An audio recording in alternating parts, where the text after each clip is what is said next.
Hola, soy Abel, investigador de doctorado en la Universidad de Kioto, queriendo mostrarte que la ciencia es política y hoy este es mi resumen de aprendizajes de la semana sobre las cosas que investigo. Socioecología, sistemas agroalimenticios y la metaciencia. Y también te comparto unos asuncitos personales. A ver, primero, sobre temas socioecológicos, la intersección entre las sociedades humanas y los sistemas naturales. Pues primero tenemos un artículo en Nature sobre esto, la idea de una nueva economía y los recientes debates al respecto. ¿De qué se trata esto? Pues en palabras simples, la economía se mide en aumento del PBI, como todos sabemos muy bien, y el PBI también es la métrica dominante para decidir qué tan bien está un país. Y hay muchos economistas que creen que eso funciona perfectamente, que creen que efectivamente el aumento del PBI es necesario para mejorar la calidad de vida de todo el mundo y por lo tanto es la mejor métrica para medir el bienestar de los países. Pero hay muchos investigadores, ya desde los 70, hace mucho tiempo, que están muy en desacuerdo. Hay muchos investigadores que creen que el crecimiento del PBI no es necesario para mejorar la vida de todas las personas del mundo y que creen no solo esto, sino que por lo tanto también necesitamos cambiar la forma en que medimos el desarrollo, el bienestar y la sostenibilidad de los países. Entonces se trata tanto de cambiar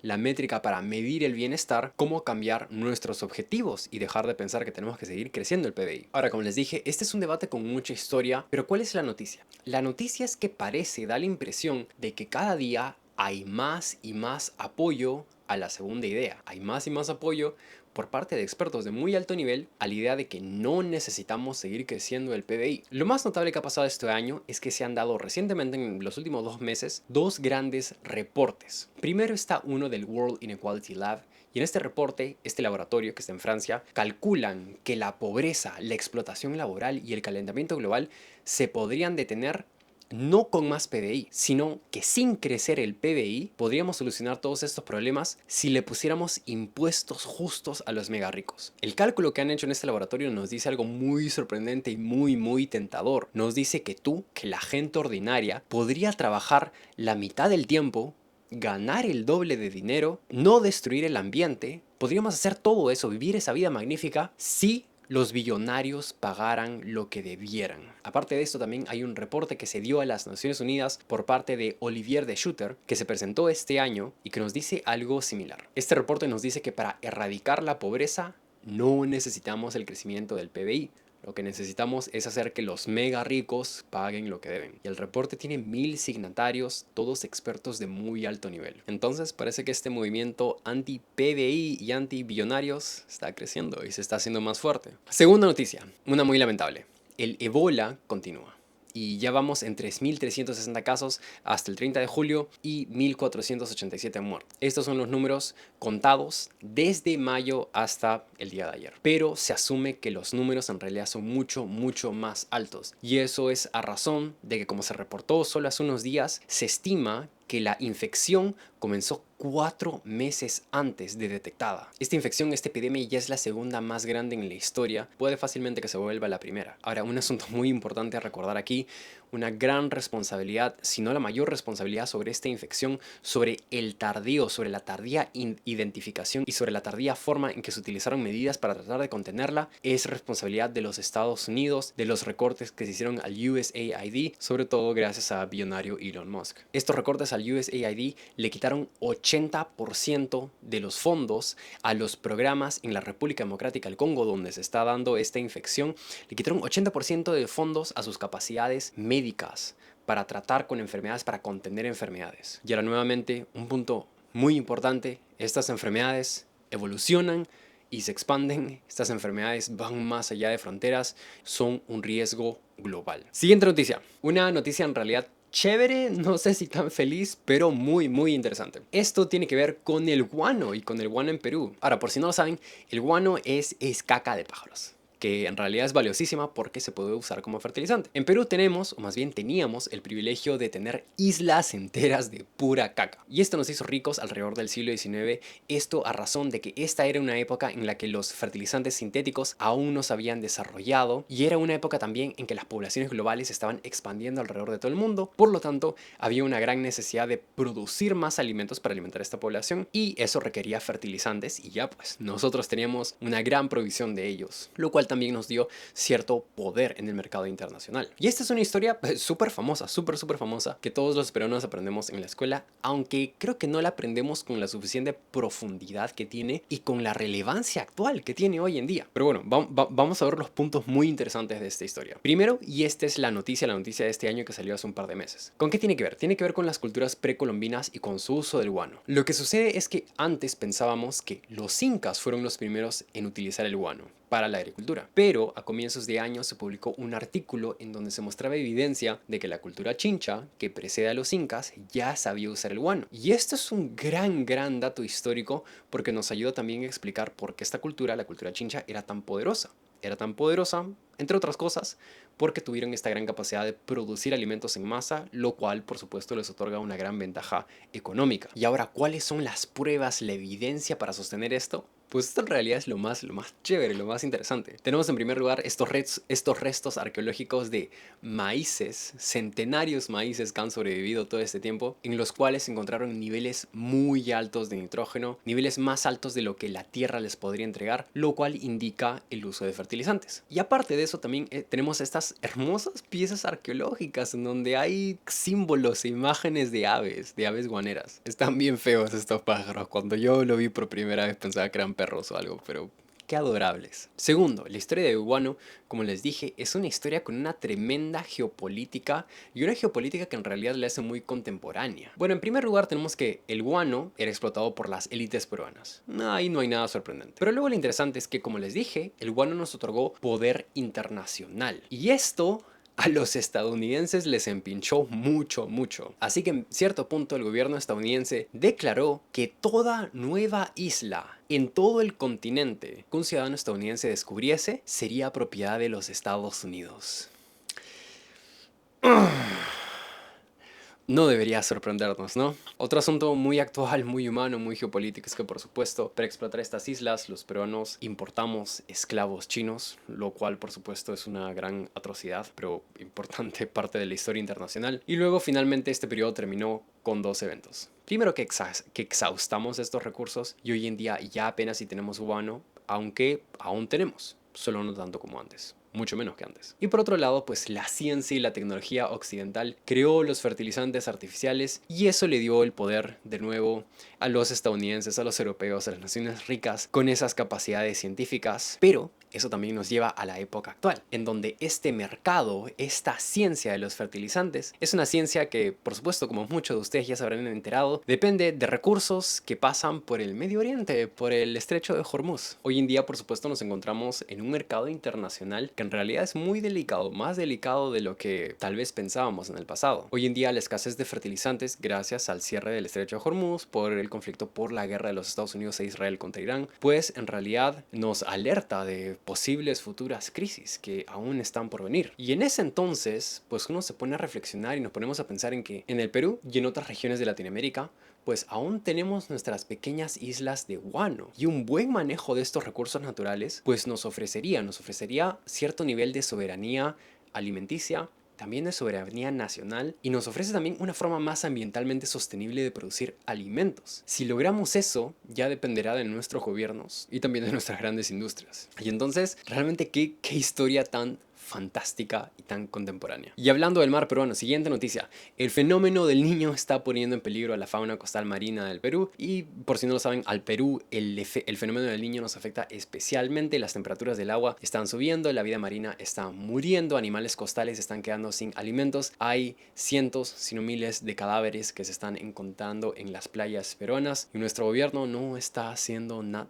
Siguiente punto, las dietas originarias que están desapareciendo lamentablemente alrededor de todo el mundo. El 15 de julio, un grupo internacional de científicos publicó un artículo en donde suenan la alarma sobre el hecho de que dietas tradicionales alrededor del mundo están desapareciendo. Y bueno, ok, en realidad eso ya lo sabemos bastante bien, pero aquí viene lo novedoso, aquí viene un muy buen punto, una muy buena reflexión por parte de estos científicos, algo en lo que yo no había pensado. Si perdemos estas dietas originarias alrededor del mundo, esto significaría pues una gran pérdida para la ciencia, significaría una gran pérdida para la antropología, para la ecología, para la medicina.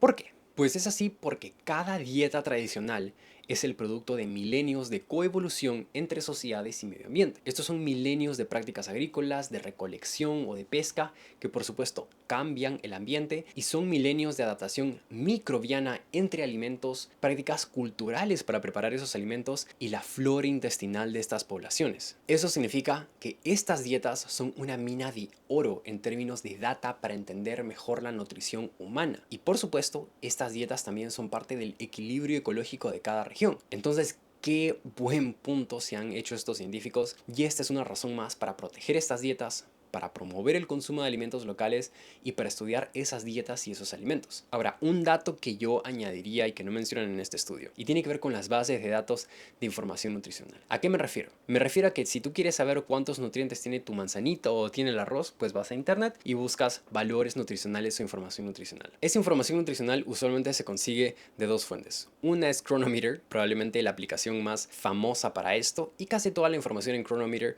proviene del USAID y sus bases de datos. Sea en el app, sea en la base de datos del USAID o sea en otra web, lo que encontrarás allí es data nutricional de decenas de miles de productos. Pero la mayoría de esos productos lamentablemente son empaquetados y son procesados y realmente hay muy poca información nutricional sobre productos tradicionales. Yo, por ejemplo, he intentado encontrar información nutricional sobre mis papas nativas del Perú, sobre papa yungay, papa peruanita, papas negras y moradas, pero no lo encontrarás. Ahora, esto es importante porque esta data guía recomendaciones nutricionales a nivel nacional y por supuesto la gente sigue esas recomendaciones nutricionales. Aparte de eso, poblaciones de todo el mundo van a seguir occidentalizándose, modernizándose y este hábito de revisar tus nutrientes pues se va a seguir expandiendo. Entonces, si no hay información nutricional accesible sobre productos tradicionales, pues la gente alrededor de todo el mundo simplemente los va a ignorar, no los va a comer, o por lo menos va a tener una razón menos para comerlos. Entonces, esta es otra dimensión en donde necesitamos más estudios, más ciencia y más accesibilidad de la información. Siguiente noticia, una sobre la agricultura en América Latina. Al parecer, el crédito, o sea, los préstamos para la agricultura en América Latina se están expandiendo en toda la región. Muchísimo. Esta no es mi área de especialización, yo no sé mucho de finanzas y todo ese rollo. Entonces yo realmente me pregunto, ¿qué significa esto? ¿Por qué tanta plata, tanto capital está yendo a la agricultura latina? ¿Y qué es lo que significa esto para pues nuestro sistema alimenticio y para nuestros sistemas ecológicos? Lo que nos dice este artículo que encontré es que este crecimiento ya viene desde el 2012, básicamente en todos los países de la región, excepto en Argentina, que pues está en crisis desde, ya parece que desde que existe. En parte, este incremento del capital se debe pues a la expansión de las exportaciones. Y tiene sentido, porque a comienzos del 2010 pues se hizo gigantesco este boom de los productos latinoamericanos, del cacao, del café, de la quinoa, de la palta, aguacate, y esto es algo que por supuesto ha beneficiado a muchas personas, aunque también hay muchísimas negligencias en el mundo de la agroexportación latina. Pero más allá de esto, pues me preocupan algunas cosas. Me preocupa, por ejemplo, de dónde vienen estos préstamos. ¿Son estos préstamos de bancos locales o son de bancos extranjeros? Porque si este gran capital es de bancos extranjeros, entonces ahí hay intereses que se están yendo fuera de nuestros países. También me preocupa qué tan grandes son estos prestamistas. Son más que todo pequeños y medianos agricultores y asociaciones las que están pidiendo estos préstamos, porque si esa es la condición, entonces tendríamos que asegurarnos de que las condiciones de los préstamos sean justas y no explotadoras. El incremento de capital, por supuesto, también significa un incremento en las tecnologías, en la eficiencia, en el smart agriculture, pero aún con todo eso, significa exigirle más a la tierra, a nuestros sistemas acuíferos. Entonces tenemos que preguntarnos, ¿qué tan capaces son nuestros ecosistemas de tolerar esta mayor exigencia, esta mayor explotación? Nuevamente muchas preguntas, no sé cuáles serán las respuestas. Si tú sabes la respuesta, comenta por favor. Última noticia, y una noticia triste. Esta es una noticia sobre la metaciencia, sobre la ciencia en China. ¿Qué es lo que ha pasado? El escándalo más grande de la ciencia en China, tal vez en los últimos años. Una niña de 6 años, si recuerdo correctamente, murió debido a un tratamiento experimental que recibió. Esta niña tenía una condición degenerativa que no tenía solución. Científicos chinos hicieron un tratamiento experimental de terapia genética para tratar de curar o de tratar esa condición, pero las cosas no fueron como se planearon. El sistema inmune de la niña terminó reaccionando, terminó causándole daño en los órganos y, si recuerdo bien, en el hígado, y la niña terminó muriendo. Otra cosa impresionante y frustrante aquí es que este experimento científico médico no fue financiado por instituciones nacionales o por otra institución de financiamiento de la ciencia, sino que fue fue financiado por los padres. Los padres pagaron $800,000. Ahora, se está hablando de posibles negligencias. Parece que sí las hay, parece que no hubo suficiente información dada a los padres, parece que algunos de los experimentos previos en animales no fueron tan satisfactorios y entonces esto abre muchísimas preguntas acerca de la ética de la ciencia, de la ética de las ciencias y los tratamientos médicos. Por un lado, por supuesto, necesitamos seguir desarrollando tratamientos, sobre todo para gente con enfermedades o condiciones súper raras, pero luego está la gran pregunta de cuáles son los límites de la experimentación. Y este también es un caso que abre muchas preguntas acerca de cómo funciona la ciencia china y cómo se compara a la ciencia del mundo occidental. Aún hay mucho más que descubrir y aprender acerca de este caso. No obstante, creo que un asunto importante es no hacer juicios demasiado rápidos, porque siempre hay que tener cautela al evaluar a China, porque es muy fácil caer en extremos, en caer o en la propaganda anti-China o en el súper entusiasmo cegado pro-China. Y bueno, terminemos. Y para terminar, una lección sobre Japón, una lección del japonés y una sobre la vida. Sobre Japón, pues esto tiene que ver con los medios. A ver, yo ya había notado que es difícil encontrar periodismo chévere, atrevido, periodismo de investigación en Japón. Y ahora encontré al respecto una nota que explica que la libertad de prensa no está en buenas condiciones en Japón. Al parecer todo esto se debe a nuestro querido Abe Shinzo, que allí en el 2012 pasó algunas leyes y regulaciones que dificultan mucho el trabajo de los periodistas investigadores independientes. Hoy en día, por ejemplo, se han quitado protecciones legales para testigos, para informantes. Es más difícil a los periodistas acceder a información de nivel nacional. E incluso hay formas de periodismo que están criminalizadas por amenazar a la seguridad nacional. Entonces, asunto interesante y creo que voy a leer un poco más al respecto. Si tú sabes más sobre esto, comenta. Hai, tsugi, konshu no nihongo no lesson. 最近毎週末に、鴨川にいて、会ったことがない人と会話の練習をしました。でも先週会話の練習をしたかったんですけど、川にいて練習のパートナーを探さなかったよ。残念だった。でもいくつか新しい表現と単語を学んだ。一つだけ。仲がいいという表現。仲がいいという意味は何ですか？例えば、家族にみんなは仲がいいです。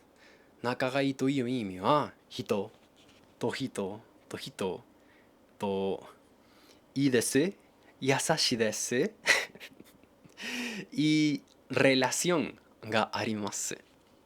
Y finalmente, una sobre la vida, la lección más grande que he tenido esta semana. Y la lección es que tengo un ego muy grande, amigos, y no me había dado cuenta de que ese ego tan grande estaba allí y de cuánto me daña. ¿Cómo se expresa este ego grande? Pues se expresa porque yo tengo y siempre he tenido el gran deseo de hacer un trabajo impresionante, de hacerlo mejor, de hacer algo que nadie haya visto nunca. El problema es que este deseo viene en sacrificio de mi disfrute de la vida. Y ha llegado al punto en que me he olvidado en gran medida de cómo hacerlo, de cómo disfrutar la vida. Y sin ese disfrute, mi energía y mi pasión son tan bajas que las cosas que hago terminan siendo mediocres. Todo lo contrario a lo que quería. Ya, kyo wa ijo desu. Eso es todo por hoy. Y recuerden, la ciencia es política, el conocimiento debe ser libre. Compañeros científicos, apropiémonos de las casas de publicación científicas. Les quiero mucho, tengan un buen fin de semana.